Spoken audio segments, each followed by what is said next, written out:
I want to thank you first off for joining our Live 5 Plus pre-show live stream of the first SCGOP gubernatorial debate that's going to be kicking off in Newberry, the Opera House there, promptly at 7 p.m. Before we give you all of that context, everything you need to know to be prepared for when those fireworks do fly, including all the background information, again, that context leading into the first debate that you're going to need to know, we want to encourage you to join the conversation. If you're watching on YouTube, leave us a comment. We'll make sure that we respond to as many of those as possible. If you're watching on any of our other streaming services on Roku, Apple TV, Fire TV, or on our website, you can send us an email at wcscpolitics@live5news.com. It's there on your screen. So again, as we have a couple of these debates, a series of these debates, I believe there's 4 in total, over the next 5 or 6 weeks, we're going to be talking to these candidates. I'm constantly talking to them and their press people for our podcast, We the Palmetto, every week. So we can take those comments and those questions that you send us and take them directly to the candidates so that you know exactly who to vote for on June 9th, the primary night. Again, drop us a comment both on YouTube or, again, that email, wcscpolitics@live5news.com. All right, well, we're going to take just a real quick peek into that is the debate stage right now. They are getting everything set up, getting prepared as the candidates are set to take the stage here in the next 30 minutes, 25 minutes or so. One of our anchors here, Raphael James, he is a panelist there in Newberry. He is there earlier today. He put together some content for us, letting us know exactly how things are going to shake out, what the rules are, and what you can expect on the debate stage. We can go to him right now. Candidates have agreed to take and share the same stage tonight to show you, the voters, how they stand out from the others. They are Nancy Mace, Alan Wilson, Ralph Norman, and Josh Kimbrell. It gets underway at 7 o'clock this evening and will go on until 8. And here's how it will go. The candidates will have a moment to introduce themselves and give opening statements. Then I and the other panelists will present them with questions related to South Carolina's growth, infrastructure, legislation, and a variety of other topics. This debate series will make stops in several cities across South Carolina, and Charleston is next. On April 21st at the Satilli Theater, we'll be doing this all again. We are just a few hours away from the start of this debate, and you'll be able to watch it live right here on Live 5 News or your streaming devices. From the Newberry Opera House, I'm Raphael James, back to you. All right, Raphael James there, he sent that in a few hours ago, but again, we are 25 minutes now from the start of that debate. Now, there was some controversy leading into this first debate about the organization. Several of the candidates raised some concerns involving the planning that took place by the SCGOP. The party itself did all of the planning without any communications with the individual candidates themselves. 2 of the debates, they are scheduled on days where Representative Ralph Norman and Representative Nancy Mace are set to be in Washington, D.C. for their job as members of Congress. Nancy Mace, in particular, called out to the party and accused them of trying to rig the election, as one of those 2 dates where they're supposed to be in Congress is the debate that is in her home district. Now, despite this, of course, Nancy Mace, she is going to be on that debate stage tonight. All this to say that some of the candidates, they are not happy with how things planned out and how the organization was had by the SCGOP, which is why you won't see a few of the candidates on the debate stage tonight. Now, originally, the party did set some donor limits for who can be on the stage. You need to raise $100,000 and have 250 unique donors. It was unclear if all of the candidates were going to make that threshold. The requirements, though, another one of the requirements, they required that all candidates have at least a 2% polling in recent polls. Again, unclear if all of the candidates were going to have that, but certainly the top 4 or 5 were all polling well above 2%. Now, all of those requirements, they were waived last week by the party because of those objections, and they sent out invitations to 6 of the candidates. Of course, we know that only 4 of them are going to be on stage today. Candidates, they also initially recoiled at the fact that the party was selling sponsorships to the debates for thousands of dollars in exchange for tickets. Now, the GOP, they did respond to those concerns, saying that that money that they generate from the debate is used to help Republicans across the state and down ballot to help them win in places like the state House and the state Senate. All right, well, that is the drama leading into the debate, and it may come up on stage. Just in case it does, you have now been briefed on everything behind the scenes. Let's go ahead and now get to know the candidates a little bit better. We have 4 of them on stage. You just saw them there. I'll put that graphic back up. There you go. Attorney General Alan Wilson, Representative Ralph Norman, State Senator Josh Kimbrell, and Representative Nancy Mace, all on the stage tonight. Let's go ahead and take a closer look at their profiles.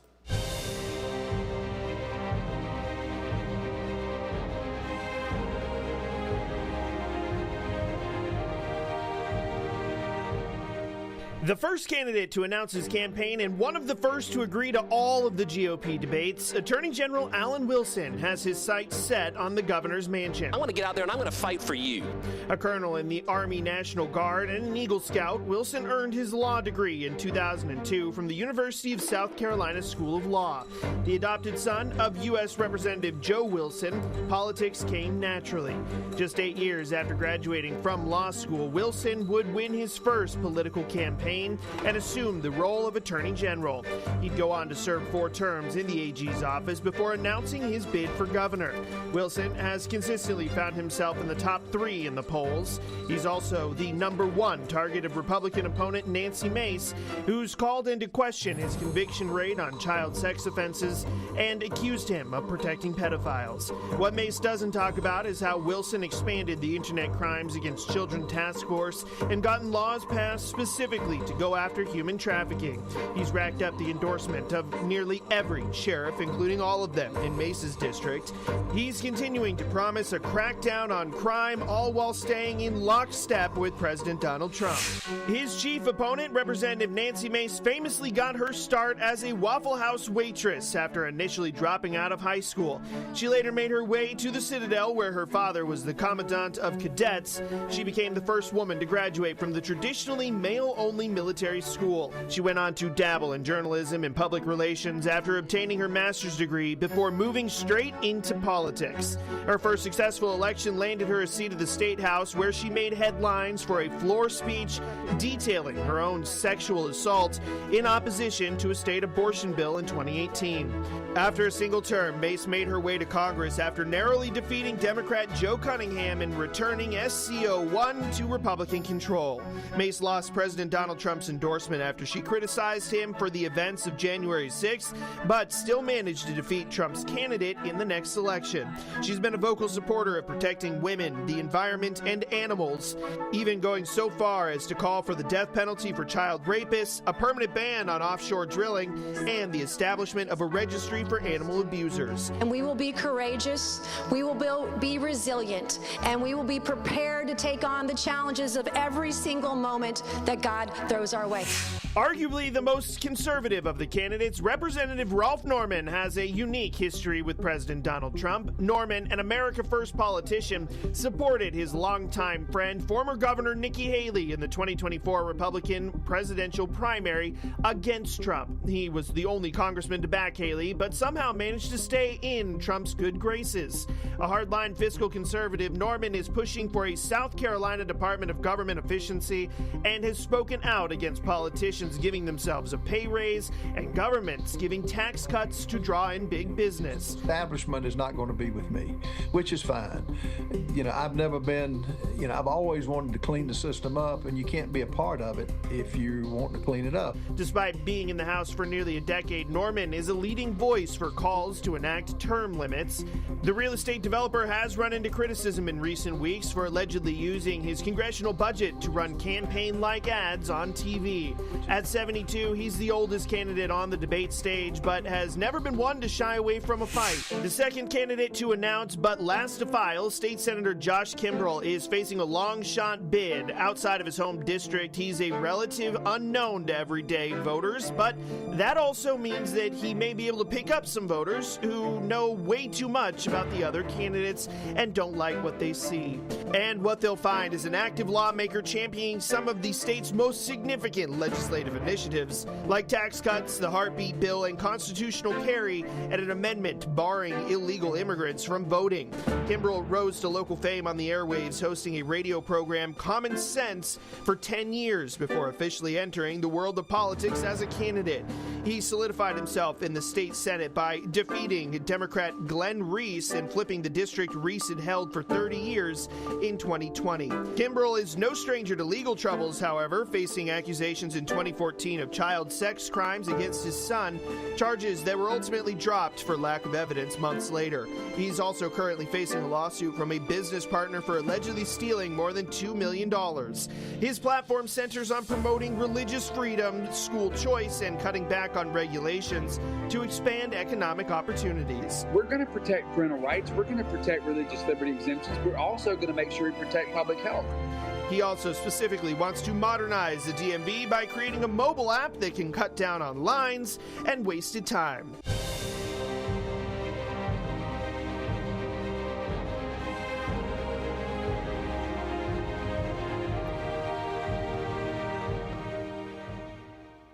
All right, now there are some notable names missing from the debate stage tonight. Chief among them is Lieutenant Governor Pamela Evett. She will not be there tonight. She's consistently one of the top 3 candidates, both in the polls, also and importantly in donor support, even earning the endorsement of current Governor Henry McMaster. Her campaign has objected to the debate, calling it a, quote, shakedown because of the way, the only way for her supporters to be in the room is to have purchased one of those sponsorships for thousands of dollars. Again, the SCGOP says that they use that money to help generate campaign funds for down ballot races. None of the other campaigns used that as an excuse to not be on the debate stage tonight.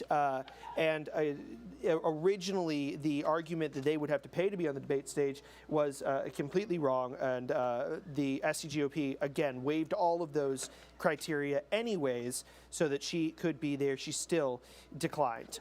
The other big name not on the stage, Rom Reddy, he'll not be at the debate. Initially, Reddy objected to the campaign finance rule that required them to have $100,000 in donations from 250 unique donors.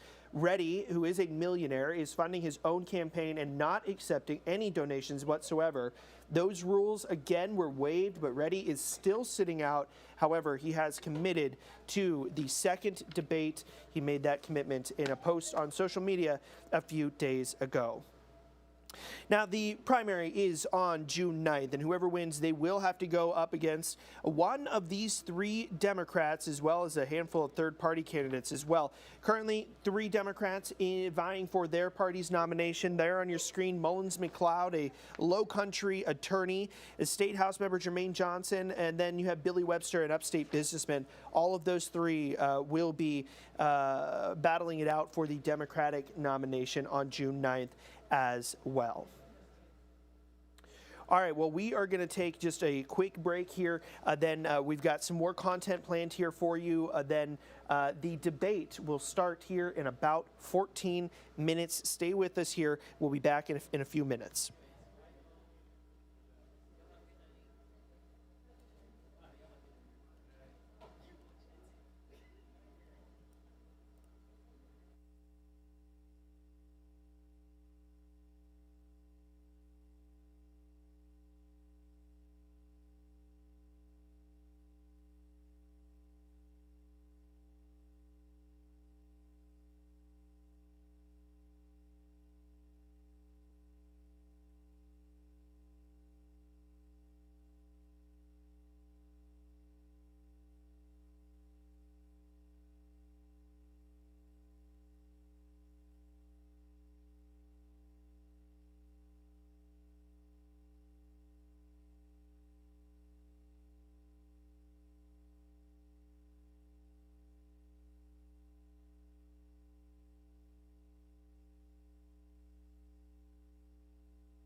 All right, welcome back, folks, to our pre-debate live show here from our First Alert desk. Let's take a peek onto the stage now where the candidates have officially taken the stage. They're in their podiums. They're getting the final checks there on the mics and as well on the cameras as well. You can see them there. Looks like Josh Kimbrell there on the far left with Alan Wilson in the middle left, Nancy Mace there in the middle right, and then Representative Ralph Norman there on the end on the right side of your screen.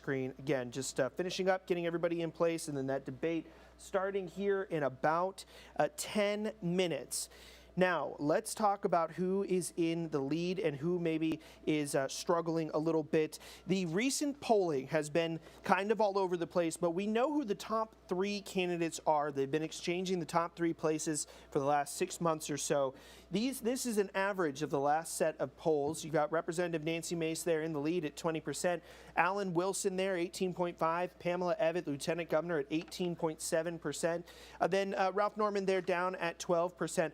All 3 of those top candidates within the margin of error, and that is the same story for all of the recent polls. Now, these last 2 numbers here, you've got Ron Reddy and Josh Kimbrell. Ron Reddy has not been in any of the polling except for the very last one that came out just a few days ago, but already polling at 5%. Kimbrell there at 2%. He stayed at 2% pretty consistently for the last handful of months. If we take a closer look, though, at one of the more recent polls here, this is from Coefficient here. You can see Pamela Evett at the top of that one at 19%. This is the one where Ron Reddy got 5%. If we move to the same poll, the same pollster from 10 days ago, Mace was at 22%, Evett at 21%. Again, swapping places at the top. Ron Reddy not in the race at the point of this poll being released. But if we go further back, you've got several more polls putting Alan Wilson there at the top at 23%. This poll in particular dropped Mace down to 13%. So the big story is that the polls are kind of all over the place. It depends on who you trust. It depends on the day. And the most important thing, though, is the undecided number. We'll go back to this one. You can see that undecided number down there, 30%. I've got to take my graphic down so you can see it.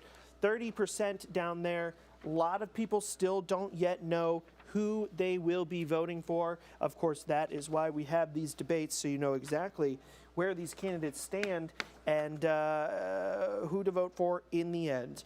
Now, we've got one more story here coming up for you in just a moment, but first, I want to pop over to talk about the financial side of things.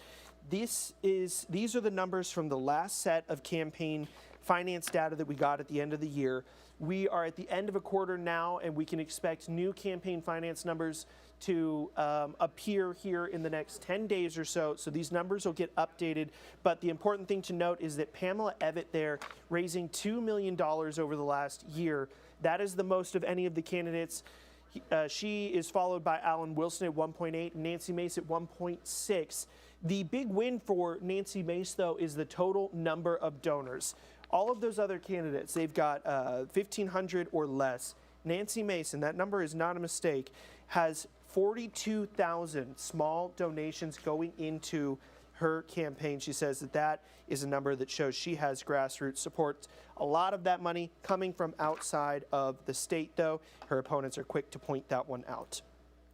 All right, well, our anchor, Raphael James, is one of the panelists tonight. I caught up with him yesterday to talk more about what he expects to see on the debate stage.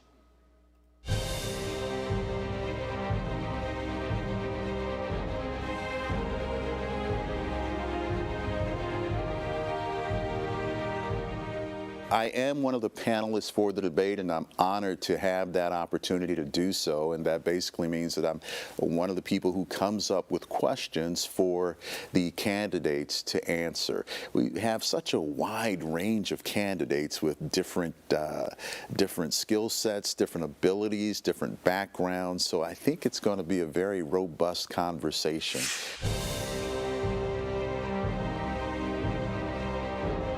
I'm expecting the candidates to offer their thoughts and opinions on a variety of different topics. Of course, legislation, proposed legislations, things that they would like to see move through the State House and become law.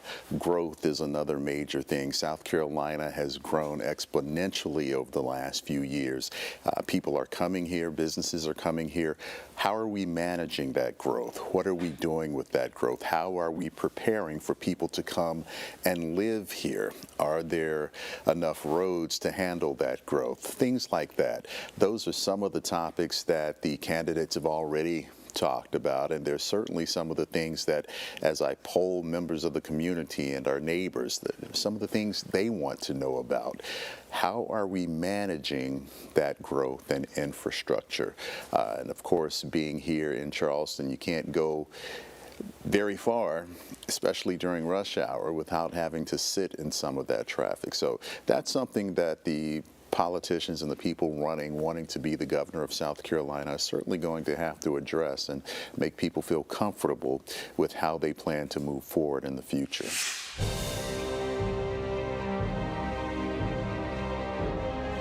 The good thing about this series of debates is it's not just a one and done. We're going to be having many of these all across South Carolina. So if a particular issue or question doesn't get addressed at the first debate, no problem. Maybe it will be addressed in Charleston. Maybe it will be addressed in Myrtle Beach. There will be other opportunities. And the candidates are aware of that as well. So it's impossible to boil down every issue in South Carolina in just one debate and giving the candidates, just a few minutes to expound on it. I think it's going to be interesting. I think they're going to have more than enough opportunities to clarify their positions on a number of things across the state.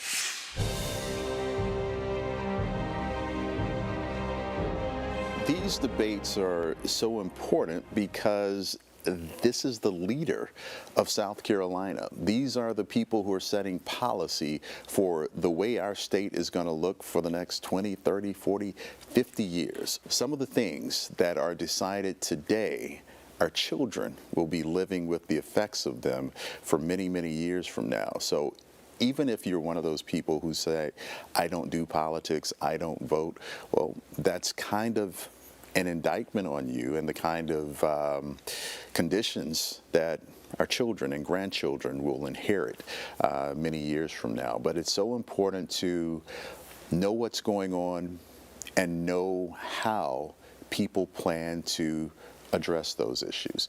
We don't always agree. We have a political system that is set up to disagree. But I think the beauty of it is that in that disagreement, sometimes we can debate, sometimes we can find consensus and find a way to make a disagreeable situation work for everyone.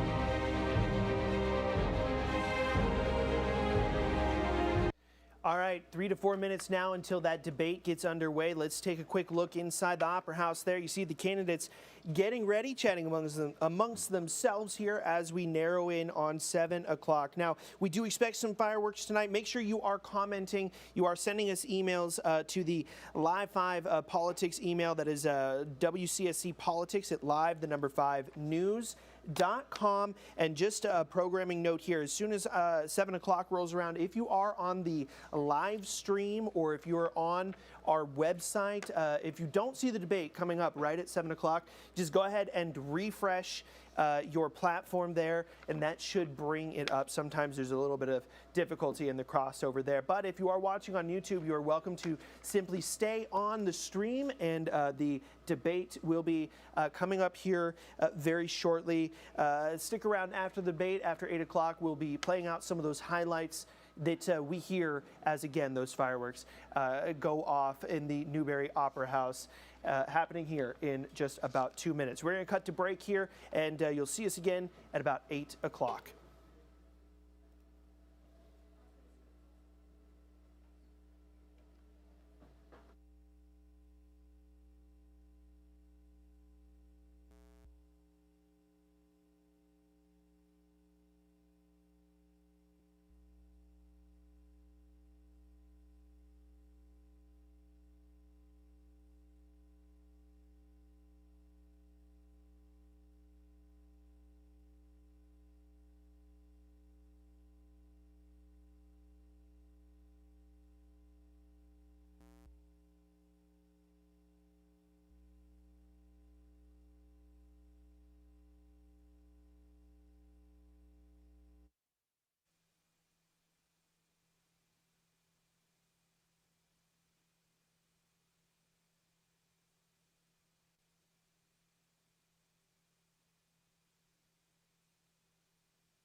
This is a special Gray Media broadcast of the 2026 South Carolina GOP gubernatorial debates. Live from the historic Newberry Opera House in Newberry, South Carolina, this is the Republican race for governor. Good evening and welcome to Gray Media's first in a series of debates in the race to be the 118th governor of South Carolina. I'm Justin Doherty, evening anchor of Fox Carolina News in the upstate. History is set to be made in this race. For the first time in a decade, the state will have a new governor, and Gray Media is proud to bring you this series of debates that are being broadcast and streaming statewide from the mountains to the coast. Tonight, you'll hear directly from the candidates vying for your vote in the Republican primary on June 9th. And now, let's meet those candidates. State Senator Josh Kimbrell, Congressman Ralph Norman, Attorney General Alan Wilson, and Congresswoman Nancy Mace. Candidates, thank you so much for being here. And joining me tonight are panelists from Gray Media outlets and organizations throughout the state. Judy Gadsden, evening anchor from WIS in Columbia. Raphael James, evening anchor from WCSC in Charleston. And Edward Earwood, executive director of the South Carolina Association of Christian Schools. Candidates, we are so thankful you're here with us tonight, and you've been given the rules for this debate where your answers and responses will be timed. And we want voters to know what's not covered here tonight, we do plan to likely cover it in our next debates. So now, let's get underway. You each have 45 seconds for your opening statements, and recent polling and a coin flip decide the order for tonight. So Senator Kimbrell, you're first. You have 45 seconds. Well, good evening. What a day to have a debate on April Fool's Day. None of us are going to act like fools tonight, but it's good to be with you. I'm a native of South Carolina. I have relatives in this state since 1746. 2 relatives buried in my district who actually fought in the Revolutionary War, since we're celebrating the 250th this year. South Carolina is a legislatively dominant state, so any governor is going to have to be able to work with the legislature. Not only have I been in the Senate the past 6 years, I worked under the Sanford administration before Argentina, at one point back in the early 2000s. You have 2 approaches. You can either fight the legislature or work collectively. I have passed major legislation on everything from income tax cuts to property tax reductions as a senator after I sent the last Democrat packing from Spartanburg County. I'm a conservative reformer with results, and I look forward to this debate tonight. Senator, thank you.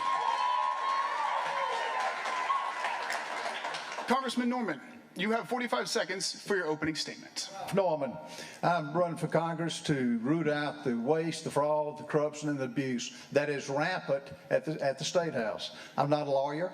I'm not a career politician. I'm a businessman for 40 years.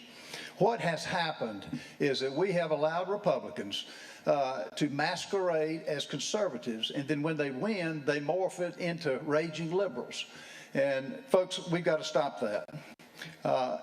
It's amazing that rhinos that vote now can find money for the roads. They can find money. They cannot find money for roads and bridges. They can find money to give themselves a pay raise. When I'm elected governor, we're going to turn government back over to the ones paying the bills, the taxpayers.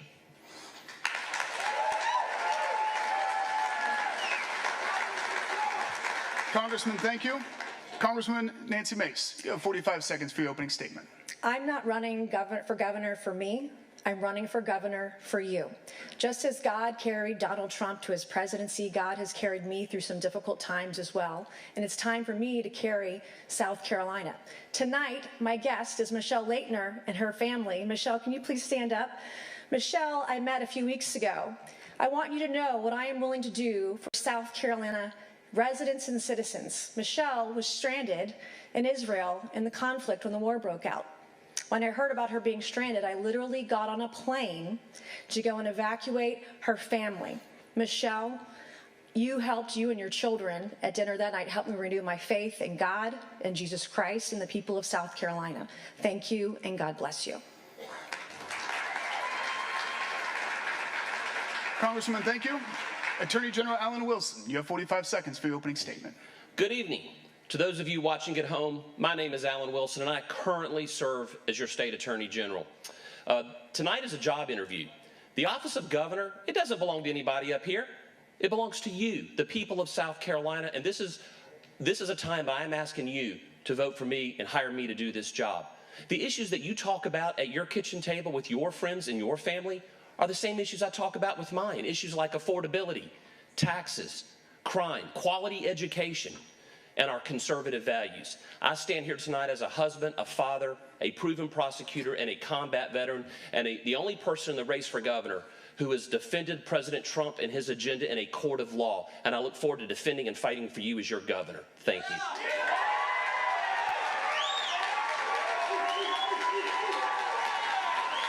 Attorney General, thank you. Candidates, thank you so much. We are going to take a quick break, and when we come back, we'll be having our question portion of tonight's debate, focusing on some of the biggest issues facing the state right now. We'll be right back.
First in a series of debates in the Republican race to be South Carolina's next governor. Each candidate has been giving their opening statements already here tonight, and now we begin with our questions. Candidates, a reminder, your answers are timed for 45 seconds. You will have time to respond if directly referenced or mentioned by name. So let's begin. You are all Republicans on this stage tonight, and your platforms are similar, but there is some variation in your priorities. So tonight, let's start with this. What do you think is the single biggest issue facing South Carolina right now, and how do you plan to fix it if elected?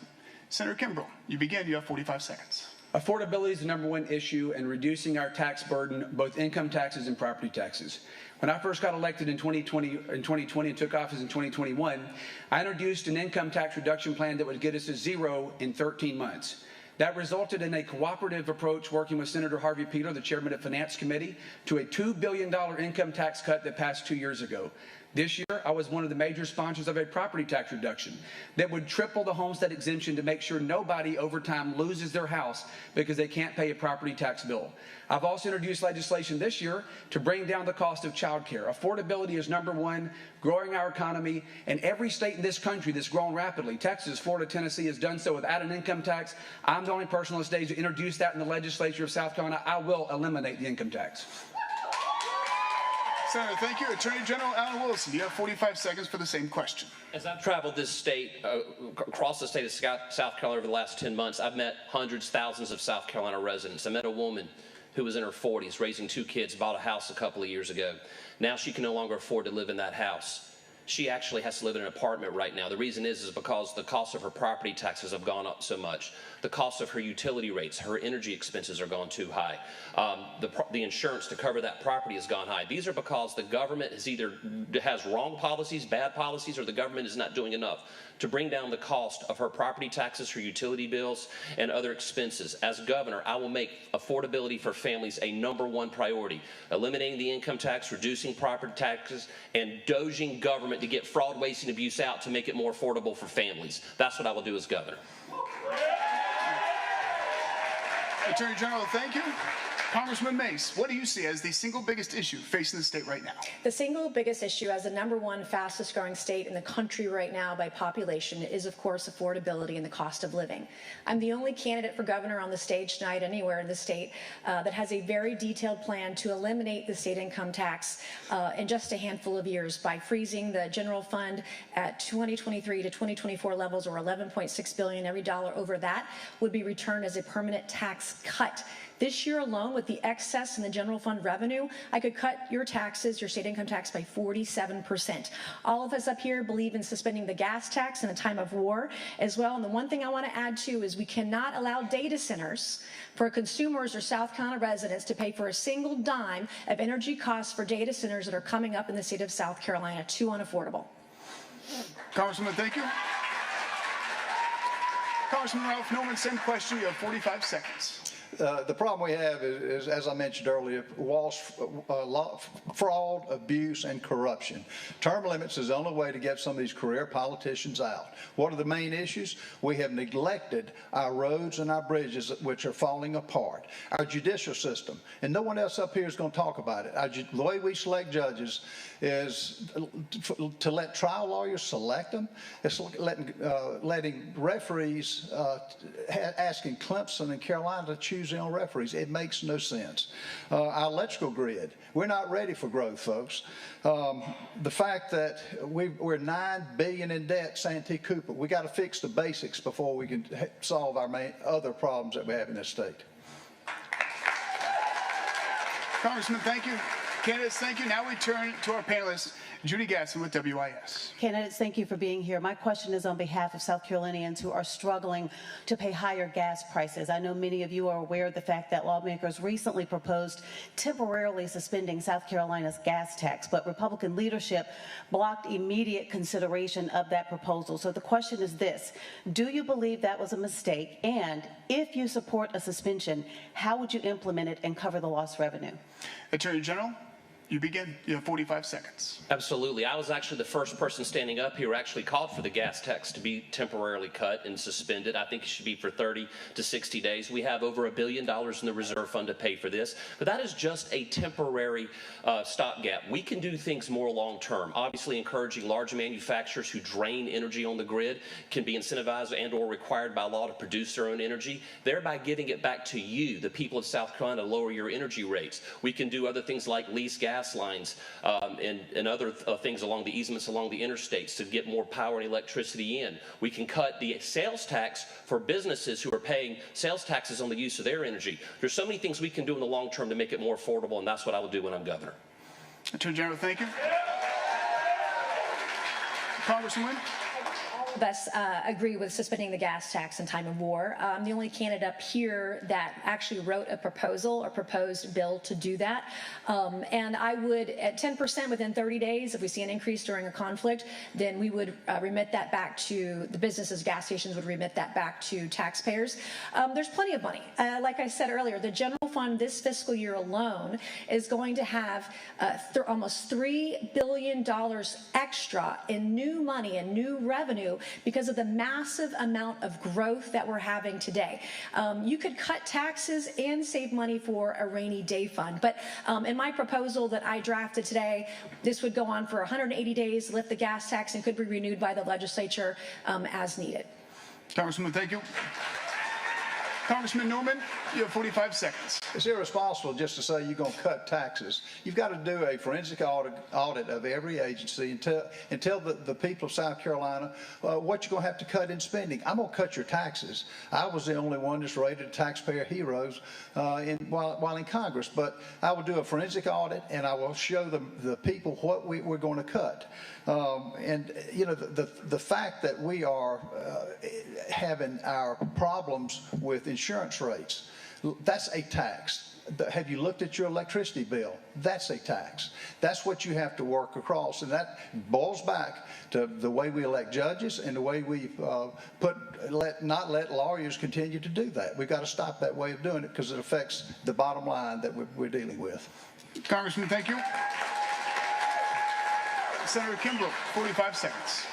Well, thank you. The good thing is I'm in a position right now to do something about it today instead of talking about doing it later. So I co-sponsored a bill with 1 Democrat, 2 Republicans, a bipartisan bill today that would actually suspend the gas tax in South Carolina until we see appreciable reduction in the gas tax or gas prices in our state.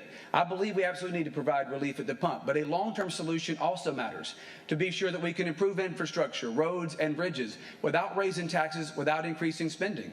So I'm also a co-sponsor of a Senate Bill 801 that modernizes the DOT. We bring in public-private partnership to get extra lanes on our roads without raising your taxes, without increasing fees. Over time, we need to reduce gas taxes permanently, not just suspend them now, but I've got a bill now to suspend them now. Senator, thank you. Now we turn to Raphael James with WCSC in Charleston. Good evening. South Carolina is a decidedly red state. Republicans have been the majority party in South Carolina for more than 20 years now. According to U.S. News and World Report, South Carolina ranks 43rd in education, 36th in infrastructure, and 41st in public safety. Why should voters expect change under your administration? Congresswoman Mace, you have 45 seconds. Yes, thank you, Raphael. Number one, I've actually worked on all of these issues, whether it's voting for the largest tax cut in American history under President Trump last summer and the big, beautiful bill. I've addressed education, school choice. I'm very big on vocational, but I have the record to prove it. So when we're talking about roads and bridges, I delivered $400 million in infrastructure funding via grants to the state of South Carolina just in the last 2 years. When we're talking about education, I'm a product of South Carolina schools, having grown up here and being a high school dropout out of Stratford High School in 1995. I know what this system is like and how difficult it can be for students coming through it. And when it comes to public safety, I've been a victim in the system. And so when I talk to families of murder victims or assault victims or domestic violence victims, I know what it's like because I've been there and I'm living that nightmare today. Congresswoman, thank you.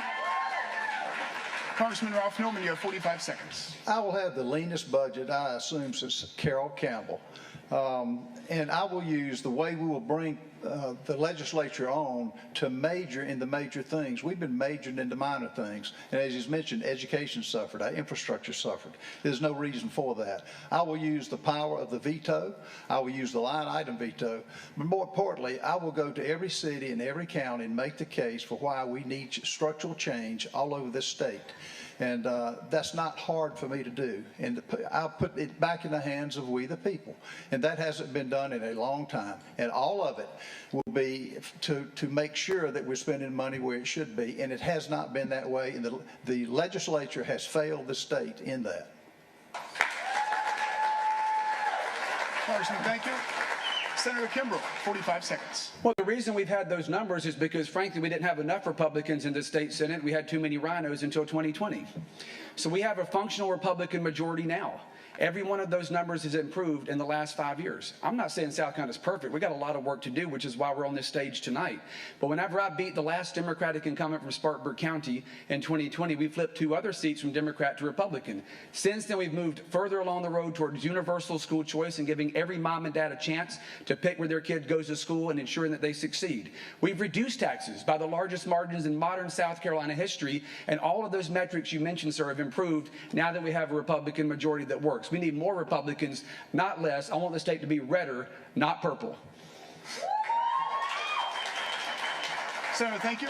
Attorney General, 45 seconds. Thank you so much for the question. First off, Wallet Hub and U-Haul rank South Carolina one of the #1 destinations for people to move. Yes, Raphael's right. We do have a lot of problems, but those problems shouldn't be pinned on the Republican Party. Those problems should be pinned on how we have our government organized. It needs to be restructured and reformed. Our government runs about 30 years behind the private sector in other states. We're using outdated, outmoded ways of tracking how we spend money, implementing how we do permit processes. It's because the legislature has too much power relative to the executive branch of government. How we elect judges is too much controlled by the legislative branch of government. That needs to be shared equally with the executive branch of government.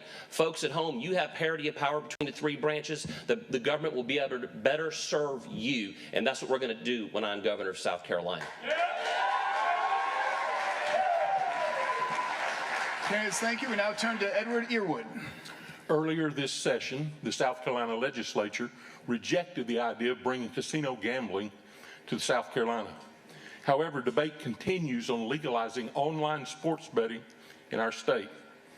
If you are elected the next governor, will you oppose and/or veto any legislation that seeks to expand our current lottery games to include casinos, online sports betting, or other commercial or fixed bet gambling? Why or why not? Mr. Earwood, thank you. Congressman Ralph Norman, you have 45 seconds. I will oppose the casinos, and you need to find out who's giving money to the different candidates on this stage that are taking money from the gambling industry. I will not do that. And it's a vice that when you get casino gambling that's coming in, that wants to come in here, and I hear it was 5 votes short in the House, you get child trafficking, you get sex trafficking, you get all types of abuse. I will be opposed to that, and I will fight it. Not just in word, but I will go out and sell why it's bad. I will get law enforcement involved because they will tell you the downside of having gambling in this state. So I'm opposed to it. Congressman, thank you. Senator Kimbrell, 45 seconds. Look, I don't believe South Carolina should be Atlantic City, and I've actually not voted in favor of expanding where everybody can gamble online. But you have to also understand there's going to be limited opportunities in certain economically disadvantaged areas that might benefit from a resort like Bristol, Virginia has. I do not want South Carolina to be a gambling destination. I do not support being able to pull out your phone and go gamble right now. But I think every single opportunity for economic development along the I-95 corridor, where there is no opportunity right now or jobs right now, should not be discarded if we do it properly. We have to make sure there's guardrails around it. We do not need casinos in South Carolina all over the state, and I do not want to become Atlantic City or Las Vegas Strip. Senator, thank you. Attorney General. 45 seconds. Thank you. Now, the technology, does it exist to stop online gaming? People can VPN around it. The internet's everywhere. So that is a question that we would have to look into, and that I would be open to having that conversation. But when it comes to brick and mortar casinos, I've traveled this state. I've talked extensively with law enforcement leaders. I've talked extensively with the faith community. They have grave concerns about brick and mortar casinos coming here because we have seen in other states that it brings criminal elements, human trafficking, drug trafficking, other illicit types of crimes that occur. And whatever revenue you generate on the front side could be offset by what you pay on the backside. I could never be against the faith community and the law enforcement community when it comes to this, and I won't be against them on this issue either. So yes, it might be helpful to some people, but I think it would be detrimental to our state as a whole to have brick and mortar casinos here. Attorney General, thank you.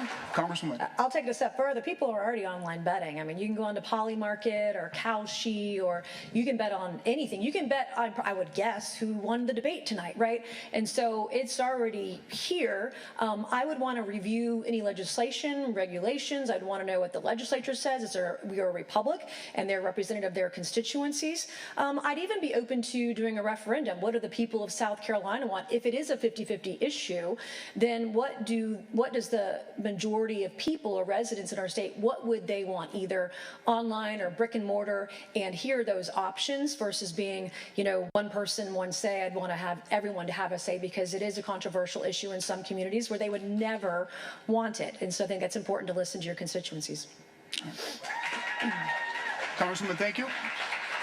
Judy Gatz. If you were governor right now and received a request for military assistance regarding the war in Iran, would you authorize deployment of South Carolina military personnel? Senator Kimbrell, you first. You have 45 seconds. Absolutely. I believe that Iran presents one of the most clear and present dangers to the security of the United States and to our state. Think about a country that believes that if they bring about a day of maximum fire, that they're going to bring about the coming of the Islamic Savior. These people hate Christians, they hate the Israeli state, they hate Jews, they hate the United States. Remember, they don't just call Israel, that Israel's the little Satan, we're the great Satan. I understand their short-term pain, which is why we're even talking about suspending the gas tax tonight. But I believe that Iran not having a nuclear weapon and the ability to threaten Israel, and more importantly, the United States, is the right thing for our security long-term. The world will be better for it. Gas prices will ultimately be lower for it, and crazy people won't be armed with nuclear weapons. So yes, I would deploy the South Carolina National Guard. Senator, thank you. Attorney General. Thank you all so much. I do agree with President Donald Trump that Iran poses an existential crisis to the safety and welfare of the United States, and they mean to wipe us off the face of the earth no matter what we do. But I'm a 30-year combat veteran. I've actually led soldiers in combat and almost lost my life in an IED attack in a convoy and on August 22nd, 2004. This is something that is very, very dear to me, and it is something that really resonates with me. Having served for all these years, I understand what's at stake. What I would say to this is, as governor, I do not want to see boots on the ground, but actually, the governor has no authority to stop the federal government from federalizing the National Guard. That is not something that we can legally do. But I would absolutely support South Carolina National Guard remaining in South Carolina and supporting the president at a diplomatic level. Attorney General, thank you. Congresswoman Mace, you have 45 seconds. We actually already have troops overseas, and I've been briefed by some of those soldiers because I just got back from overseas in the Middle East. I spent about 10 days overseas when the war broke out, and I will tell you, Attorney General, being under the canopy of missiles and cluster munitions as they're raining down on Jordan and Tel Aviv and Israel gave me a greater appreciation for what our men and women in uniform are doing and serving and sacrifices overseas, which is why I agree with the Attorney General on boots on the ground. We don't have the authority to do that, but I will tell you, when I was over there were thousands of Americans that were stranded, and I put in requests for planes from Joint Base Charleston because we had C-17s on the ground, and our pilots were ready to go that wanted to help me evacuate American citizens. So I've been there, been involved, and would do it again. Thank you. Congressman, thank you. Congressman Norman, you have 45 seconds. Yes, I do agree with the boots on the ground. If the president requests it, we would do that. He took out the number one sponsor of terror. And I also supported the National Guard when it went to Washington and made it a lot safer. It was a haven for crime. And let me tell you my other stances. If the federal government, as an example, if there's another COVID outbreak that comes up, we're not shutting South Carolina down from anywhere from the president. And I was the only person, the congressman, that stood with the frontline doctors. So that's not even a question with me to do. Congressman, thank you. We turn now to Raphael James. All right, thank you very much. Another question from U.S. News and World Report. Another ranking for South Carolina. This one shows South Carolina ranks 3rd in the nation when it comes to growth. What will you do to bolster infrastructure so that we will be able to handle that growth both now and in the future? Attorney General, you have 45 seconds. Hey, you folks at home, are y'all sick and tired of sitting in traffic on the interstate? I am too. You can't put 10 pounds of potatoes in a 5-pound sack. We have to do a better job of growing our infrastructure, our crumbling roads, bridges, but also our energy grid. We can do this in innovative ways. Other states are doing things. For instance, they are using the middle lanes or monetizing that dirt between the interstates by creating express lanes that we can let our friends driving through South Carolina pay for instead of people who are driving to South Carolina. We can create easements that we can charge telecommunication companies and energy companies to charge them for the use of laying their cables along the interstates. We can privatize rest areas and derive revenue from the use of the stores and the gas stations on the sides of the interstate. There are so many things we can do that are innovative that we're not doing now. We can also reform DOT because it is hemorrhaging taxpayer dollars. Attorney General, thank you. Congresswoman Mace, you have 45 seconds. I helped deliver the largest infrastructure grant in South Carolina history last year for the Port of South Carolina. Over the last 2 years, I delivered over $400 million in infrastructure dollars via grants because I have developed a robust grant funding program and grant writer in my own office, and I want to take what I've done and do it statewide. I have expedited permitting for bridges and roads. I recently proposed expediting potholes. If you go to SCDOT's website, if you can find the right page, one of the pages is surprise broken, it goes into a black hole. And so I literally wrote a proposal that would say that SCDOT has to fill the pothole in 10 days or tell you why and put it on the website and list where they are in the progress of it. So it's your tax money. You have the right to know, and you also have the right to have a governor who will deliver for the entire state of South Carolina billions of dollars for the infrastructure needs that we need today. Congresswoman, thank you very much.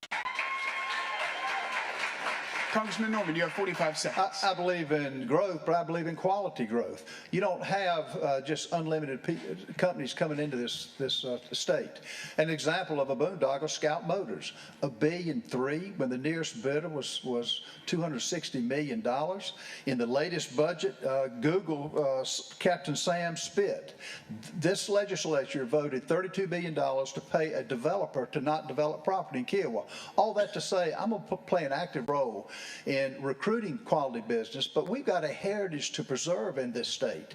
And if we just let everybody in like it has been happening and give it our money, that's not the role of the state government. We have got to put it into basics, and the roads, our bridges, all are a part of that, and they're abysmal right now.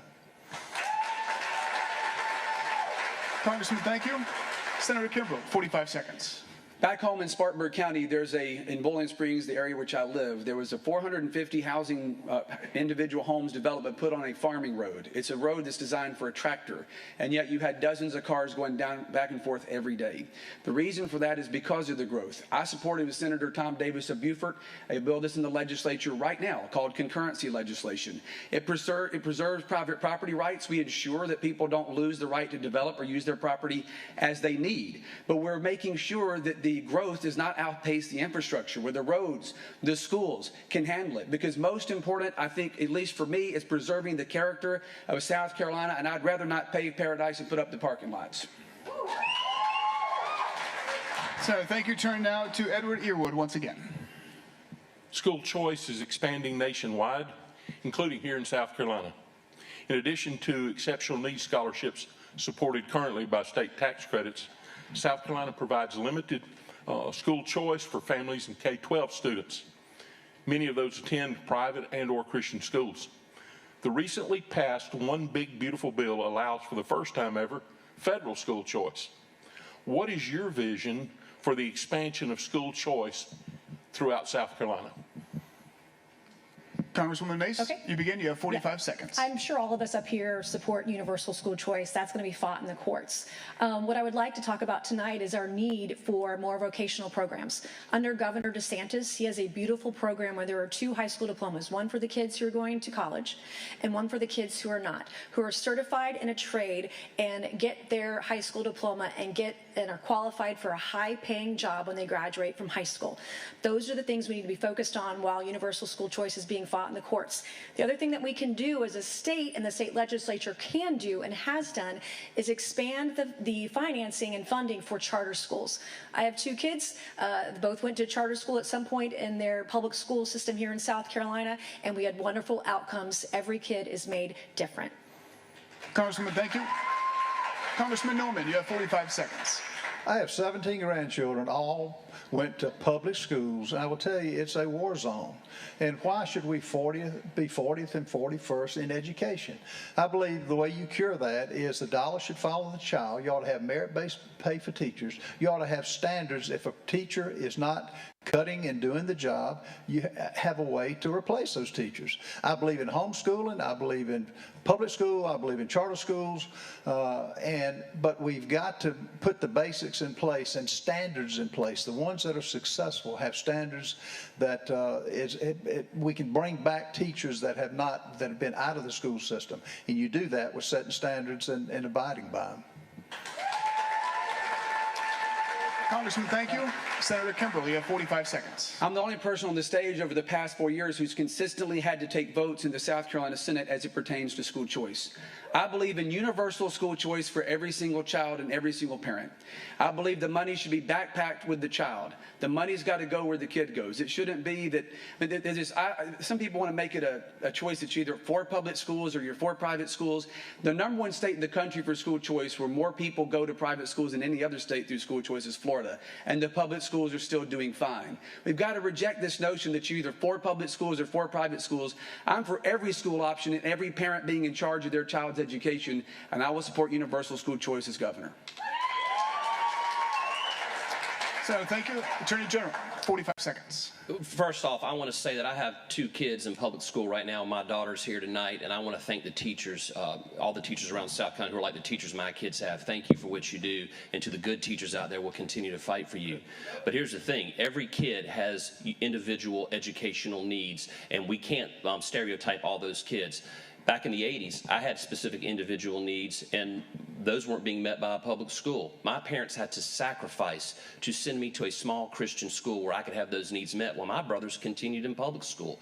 The reality is, parents, you should have the same right and the same opportunity to give your kid the option to give them the education that best meets their needs. And as governor, I will support that choice for each and every one of you to get your kids the way my parents had to sacrifice to give me the choices that they didn't have at that time. I will do that for you as your next governor. Attorney General, thank you. Return now to Judy Gadsden once again. Candidates, sheriffs and police chiefs from around our state have expressed concerns about the number of guns from stolen vehicles. The question tonight is, and they say that those guns are often ending up on the streets and used in violent crimes. So the question is, as governor, what laws, if any, would you support to promote secure gun storage? Congressman Norman, you begin. You have 45 seconds. First thing I would do is to support secure gun storage is go to the police officer and say, what would you do? What do we need to put into place? The criminals get the guns, and you know it's the ones that use it and get it and continually are released. Once they incarcerate, once they're tried, they're released by liberal judges again. It gets back to our judicial system here in South Carolina. But we bring in law enforcement, we get their opinion, and we act on it. But it starts with the judges. It starts with the way we elect them. We, the people, ought to elect our judges and not continue to let trial lawyers elect them. Congressman, thank you. Senator Kimbrell, you have 45 seconds. Absolutely, I support making sure that people who steal guns out of cars are going to be criminally prosecuted, and we crack down on that. But I'm never going to support anything that restrains the right of people of South Carolina who are legal, law-abiding citizens to keep and bear arms. Which is why when in the Senate, I have fought for open carry, constitutional carry, and making sure that people have the right to defend themselves. Because at the end of the day, the only thing that stops a bad guy with a gun is a good guy with a gun. So we keep trying to paint this picture that guns are the problem. People who are bad people are the problem, and the people of this state need to have the right to defend themselves, and I will fight to defend the Second Amendment every day as governor of South Carolina. Senator, thank you. Attorney General. I've been the chief prosecutor for the state of South Carolina for 15 years now. That's why, because of the efforts of working with local law enforcement, state law enforcement, South Carolina now has the lowest violent crime rates in the last 30 years. We have a long way to go, but working with law enforcement, we have proven that we can go after these criminals. I agree that the Second Amendment should be defended. I've defended the bills that they passed in the General Assembly, both in state court and federal court and at the U.S. Supreme Court. I've been endorsed by 80% of the Republican sheriffs in South Carolina because they recognize there is one person who can protect you from gun violence. The person they trust most to protect you and your family is me. 80% of the Republican sheriffs have endorsed me in this race. I will continue to bring that same type of passion and commitment to keeping you and your family safe as your next governor. Thank you. Congresswoman Mace, 45 seconds. First of all, I want to say the government has no right to grab your gun. Number one. And when I like to carry my Sig Sauer P365 in my side holster. Gun violence, the best deterrence to gun violence is actually carrying a gun. And open carry, concealed carry, I don't care how you carry, I support you carrying. And you're right to carry in a responsible manner. But the number one thing we can do, and I authored legislation to do this a few weeks ago, is to impeach liberal judges. Number one. And if you are one of those judges that let off the guy that executed Logan Federico in cold blood just a few miles from here, you go to jail. That's what law and order will look like under a Mace administration. Congresswoman, thank you. We turn now once again to Raphael James. President Trump brought in Elon Musk and Doge to eliminate federal waste when it comes to tax dollars. You all, I believe, have expressed Doge-esque aspirations to eliminate some of the waste out of government. What is one specific area you believe there is wasteful spending in South Carolina government, and how would you plan to redirect those funds? Senator Kimbrell, you have 45 seconds. Well, I introduced a bill 2 years ago in the South Carolina Senate with a number of colleagues to put forth a Doge effort in this state to make sure that we actually do go and audit all these state agencies and look where the waste, fraud, and abuse actually is. But another way we've taken serious action in the Senate is I've worked with Chairman Harvey Peeler, who's my neighboring senator in the upstate, the chairman of the Finance Committee, and last year we eliminated all earmarks in the state budget through the South Carolina Senate process. We've got to have greater transparency, not only in terms of how agencies spend money, but how the legislature spends it. And over the past 4 years, we've continued to try and not only reduce taxes, but reduce spending. This year alone, in the South Carolina Senate, I've worked closely with colleagues. We were turning $538 million already in tax relief, with more to come. You stop waste, fraud, and abuse by giving money back to the people. Let them spend it themselves instead of us blowing it in Columbia. So, thank you. Attorney General.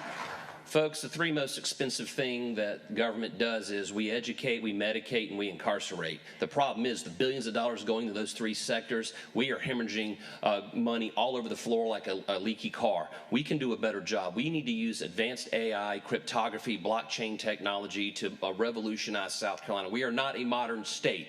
We are 30 years behind the private sector and probably 15 to 20 years behind our sister states when it comes to technology. We can do a better job of tracking that fraud, waste, and abuse. In fact, last summer, I uncovered the largest Medicaid scam in South Carolina history, $20 million. The reason it was being defrauded, and that's an invisible tax on you at home. The reason was we didn't have the technology or the personnel to catch it at the time, but once we caught it, we held those people accountable. Attorney General, thank you. Congressman Mace. In like a 2-year period, the state legislature went from something like $30 million in earmarks to $700 million in earmarks. Under Governor Mace administration, we're not buying sports teams. We're not going to do that. We're not going to waste money. But earmarks would be the first place that I would go to do that. We have to look at regulations. I don't know if you know this, but you need a license to hang wallpaper in the state of South Carolina. These burdens that are on business owners. There's a state committee for dry cleaners. Like, you know, these are things we need to look at to say, where is some of the waste? Where is some of the waste that's happening in government? But SNAP fraud. SNAP fraud is one of the #1 places where South Carolina has fraud that we're going to have to pay the federal government hundreds of millions of dollars to fix if we don't fix it fast in the next 12 to 18 months. Congresswoman, thank you. Congressman Norman, 45 seconds. I would eliminate the Doge Commission will identify a lot of the things, frivolous spending. I'm not going to just let it sit on the shelf. I will act on it. Specifically, the Gummy Bear Museum that sponsored drag queen shows is going to end. The $1 billion that they found last year, and all of a sudden it just got spent with the legislature. No one in the legislature spoke up about that. The $3 million on that the election commission spent on machines that was unauthorized. And I agree with Nancy on cutting regulations. I would go to the businesses and say, what, if you had to do over again, needs to be cut? Under Norman administration, we're going to watch every dollar, and we're going to watch where it's spent, and I don't care who it steps on. We're going to cut the government and return it back to the people that pay the taxes. Congressman, thank you. I do want to go ahead and expand on this issue because it's such a focal point for so many campaigns. We'll go ahead and begin over. He said he agreed with you, so we're going to start with Senator Kimbrell. You each have 30 seconds. Let's go and expand on this issue a little bit more. Exactly where would you be able to find some of these funds, cut this wasteful spending, and then redirect it to the benefit of the taxpayers of South Carolina? Look, I do believe in regulatory reform. I think every agency of government's bloated. It's too big. Ronald Reagan once said the closest thing to eternal life this side of heaven is a government bureaucracy, which is why I've co-sponsored and supported, and I'm on the subcommittee now of a regulatory reform bill in the Senate. We would make every single regulation be sunset after, they want 7 years, I want 5 years. Every regulation would have to be reviewed and sunset within 5 to 7 years. And for every new regulation any agency of our state government puts forward, they got to repeal 2 of them. You shrink the size of the agencies, you'll shrink the size of the spending, you'll give more freedom to the people of South Carolina and unleash the economic potential of our state by ending government overreach. All right, Senator, thank you. Senator, thank you.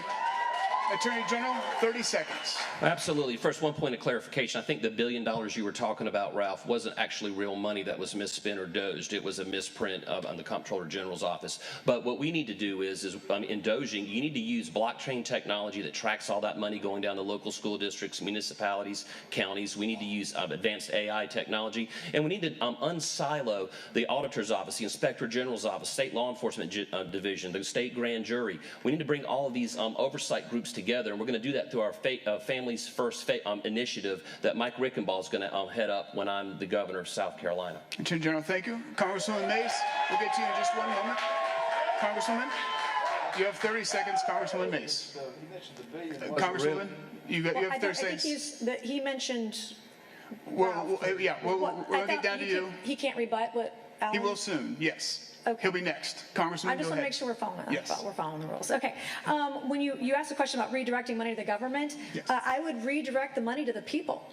If we find money that's being wasted and it's in excess, we give it right back to you in the form of a permanent tax cut. That's what we do, number one.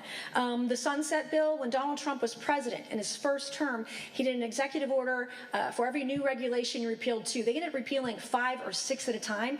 The state of South Carolina can do way better than that. I say go for 7, 8, 9, or 10 regulations to be repealed if we're going to add one every time. Congresswoman, thank you. Congressman Norman, you have 30 seconds. The only thing I'd respond to is whether it was $1 billion, whether it was misprint or not, no one spoke up in government to say this is a problem. We have to get to the bottom of it. They just let it go and didn't report it. That's going to end with the Norman administration. All right, Congressman, thank you. We're about to wrap up our question portion of tonight, so we want to go ahead and end with this. You were asked prior to this debate by the Republican Party, but we want to ask you here on stage tonight, by a show of hands, will you support the eventual Republican nominee for governor, no matter who it may be? Show of hands.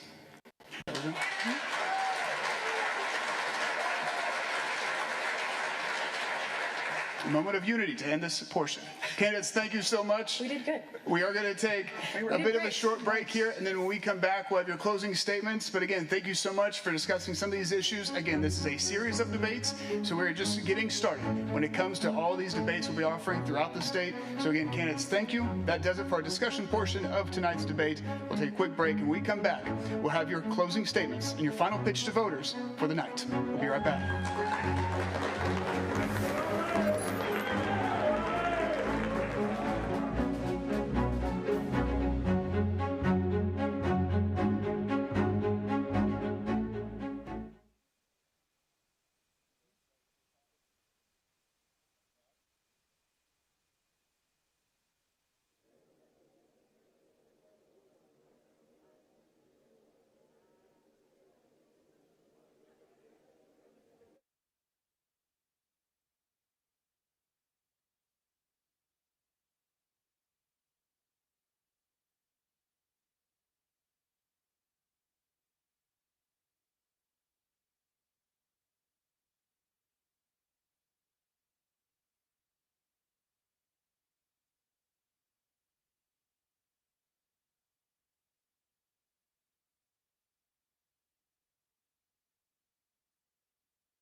And welcome back. We are set to wrap up our debate here tonight, the first in a series of debates live from the historic Newberry Opera House here in Newberry, South Carolina.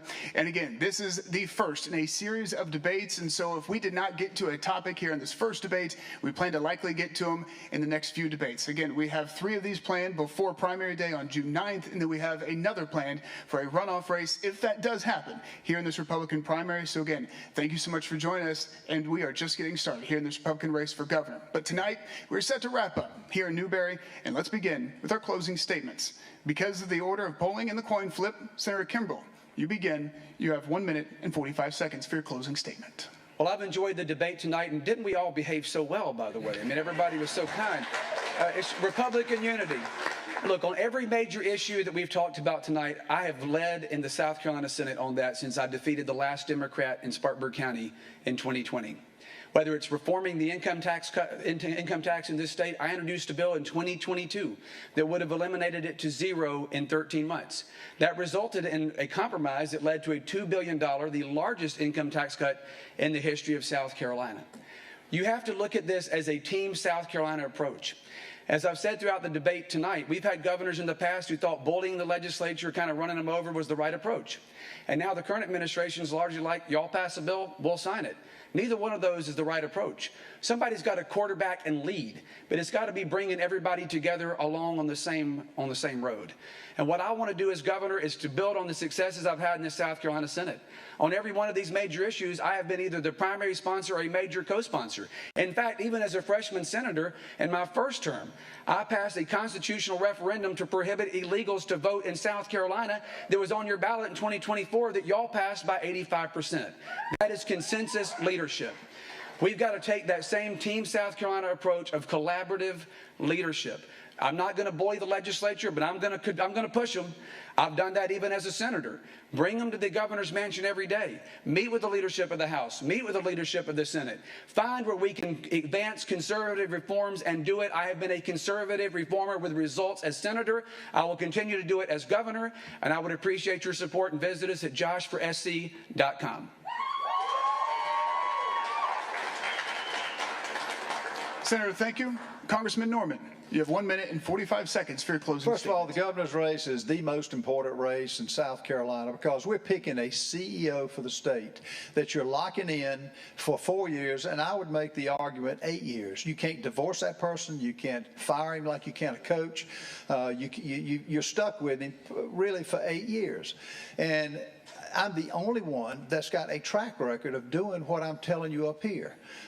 Everybody can talk about it, but it's just you got to have done it, and my track record shows that. And if you hire a coach, you look at his record, what he's done, not what he says he's going to do. So I will actually do all these things. I'm the only one. I'm not a lawyer, as I've said. I'm not a career politician. I'm a businessman, and I will apply the business principles to making this state the greatest state in the country. We've got a legacy to protect. We've got the people here to protect. I'm doing this for future generations. And if we don't correct it now, I'm afraid, and my biggest fear, if we have lackluster, feckless leadership, we're going to end up like California, which is the dregs of society now. I know the people coming to South Carolina, the New Yorks, the Oregons, the Virginia, they're coming here. We got to have strong leadership. We got to restrict South Carolina, not let everybody in, not try to get every company that comes in here. I will go after the BMWs and the big ones, but it's going to be through common sense, through my business experience, not as, and a career politician can't really make those arguments and make the case for why we shouldn't come here. I'm going to protect this state. I'm going to protect the people here, and we're going to put this state on a business agenda like never before.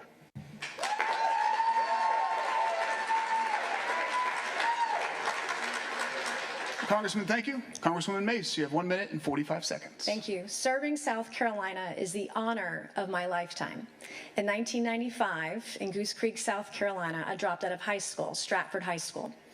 And my retired general father, my retired school teacher mother said to me, Nancy, if you're not going to go to school, you have to go to work. And so I took a job at a Waffle House on College Park Road in Ladson.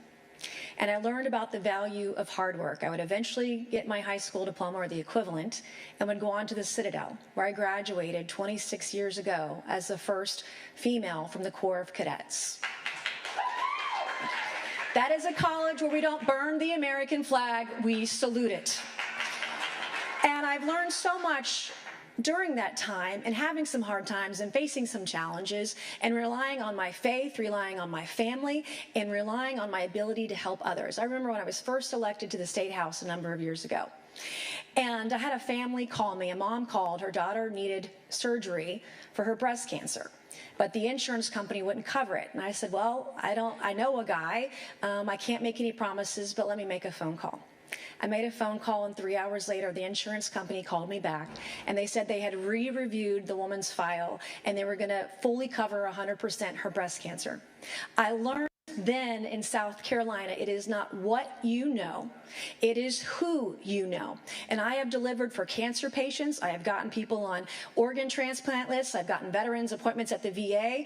I have written the tax plan, the only candidate who's written a tax plan to deliver a zero state income tax in less than 5 years. I'm the only one who has delivered the largest infrastructure grant in state history. And I've worked very hard for the state of South Carolina. I would be honored to have your vote. Thank you, and God bless you. Congressman, thank you. Attorney General, you have 1 minute and 45 seconds for a closing statement. Thank you so much. I would like to thank the debate moderators, the state party, and of course you, the people at home, the people of South Carolina, for giving me the opportunity to share with you little pieces of my vision for our great state. When I'm governor, my #1 goal in every single thing that I do will be to make living in South Carolina more affordable for your family, to make our economy more profitable for your business, and to make our government more accountable to you. I'm a combat veteran who has led soldiers under hostile conditions. I'm a proven prosecutor who has sent countless numbers of violent criminals, child predators, corrupt public officials to prison. As your Attorney General, I have sued the Biden-Obama administration hundreds of times and been involved in legal actions to defend your constitutional rights. I'm the only person up here who actually risked their career defending and protecting President Donald Trump's agenda in a court of law. I'm the only person in this race for governor who has received the endorsement of nearly 80% of all of the Republican sheriffs in the state of South Carolina. They endorse me because they trust me to protect you and your family. As your governor, I will work hard and fight to eliminate the state income tax, reduce your property taxes, doge fraud, waste, abuse, and corruption out of state government, prioritize our infrastructure by fixing our crumbling roads and bridges, and so much more. Folks, I'm asking you for your vote tonight. To those of you who already agreed to support me and want to support me, thank you. To those of you who remain undecided, I'm asking for the opportunity to earn your vote by the June 9th primary. It's been the honor of a lifetime to serve as your Attorney General, and I would be honored to serve as your governor. God bless you all.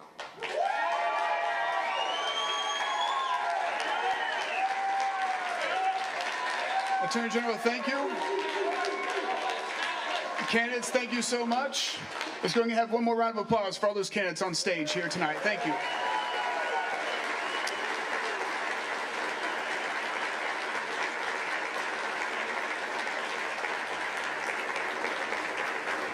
Candidates again, Congresswoman, just about done for this evening here, this first debate, but thank you all for staying here, and thank you so much for joining us on stage here tonight. You can hang right here. We're not done just yet. Not done just yet. Gotta say goodbye. Remind people that we'll be back in Charleston on the 21st. So again, to you at home, thank you so much for joining us.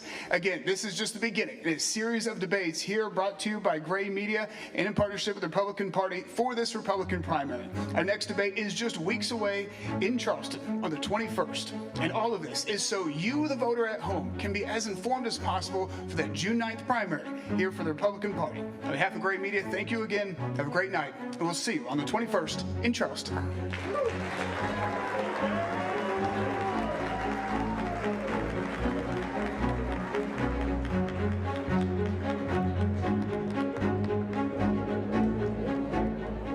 All right, there it is, the first of 4 debates wrapping up up there in Newberry, the Opera House there. You can see the candidates walking off stage as folks in the audience standing up waiting to go and greet their candidates. Want to welcome you back to our live stream here for our wrap-up of the debate there in Newberry County. Now, not as many fireworks as maybe we expected to see this evening. Not a lot of shots taken across at each other here. We did a poll on the YouTube live stream as we were going here to see who the folks watching believed won the debate. Keep in mind, poll very unscientific here, but the vast majority, looks like 59% of the folks watching believed it was Nancy Mace who came out on top, and then Wilson and Norman coming in at 19 and 15% there. But the big number that we're probably going to be talking about here over the next handful of weeks until the next debate is how well State Senator Josh Kimbrell did. Now, he came into this debate a relative unknown to most people outside of his home district. He came out very fiery. He came out very strong and brought his political message, stayed on his political message to solidify himself as one of the more conservative candidates up on the stage, showing strong support for religious liberties as well as school choice. Now, one thing that he broke with the other Republicans on the stage tonight on was the question about whether or not he would support sending South Carolina troops if asked to the conflict in the Middle East. He was 100% on board with doing that should the president ask, should he call for the National Guard. He said that he was perfectly okay with sending troops over to the Middle East. Mace, Wilson, and to some extent Norman were all a little bit more political on that question. Norman and, or rather Wilson and Mace both said that they didn't have any authority to stop the president from nationalizing state troops, and Norman was also in support of sending troops, but again, a little bit more political with his answer. We do have some sound bites throughout the night. We're going to go ahead and pick a couple here. One of the questions was about whether or not the candidates had a plan for dealing with growth. Nancy Mace, strong on this point. In particular, she brought up a very controversial issue right now, which is surrounding data centers, saying that she doesn't believe that data centers should cost anybody, any taxpayer, a single cent. Take a listen to what she had to say.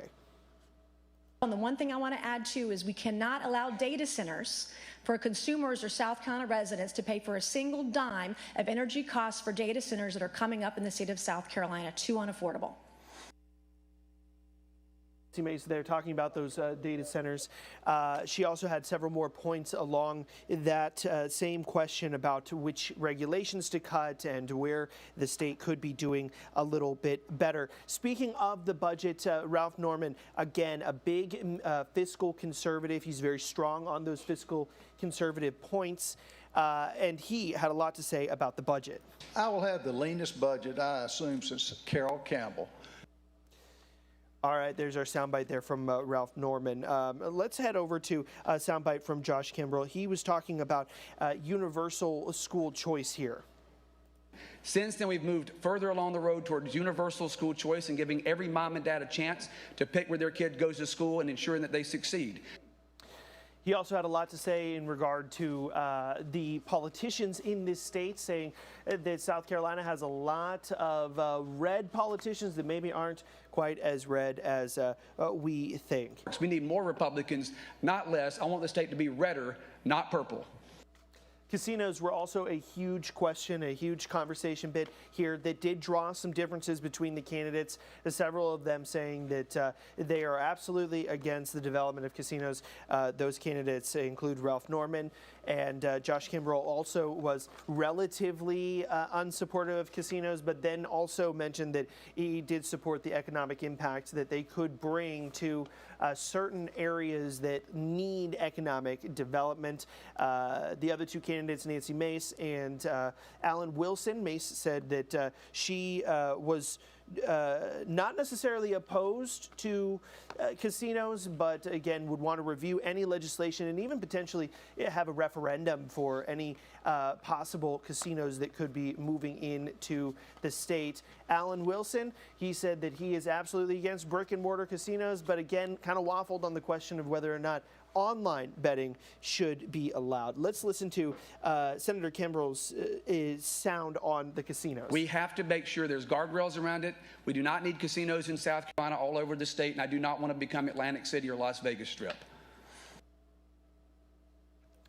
All right, well, that was State Senator Josh Kimbrell here. Let's go now to let's take just a moment here, and we're going to go to our graphic here while I set up here one of our sound bites from Alan Wilson.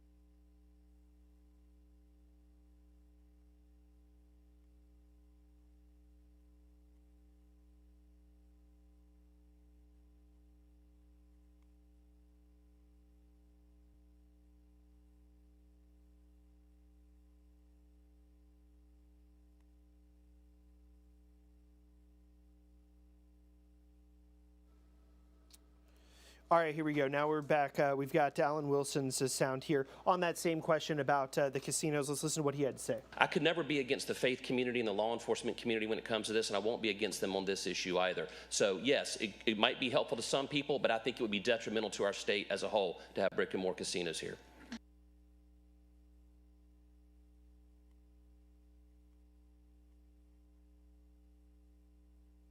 What does the majority of people or residents in our state, what would they want, either online or brick and mortar, and hear those options versus being, one person, one say. I'd want to have everyone to have a say, because it is a controversial issue in some communities where they would never want it. And so I think that's important to listen to your constituencies.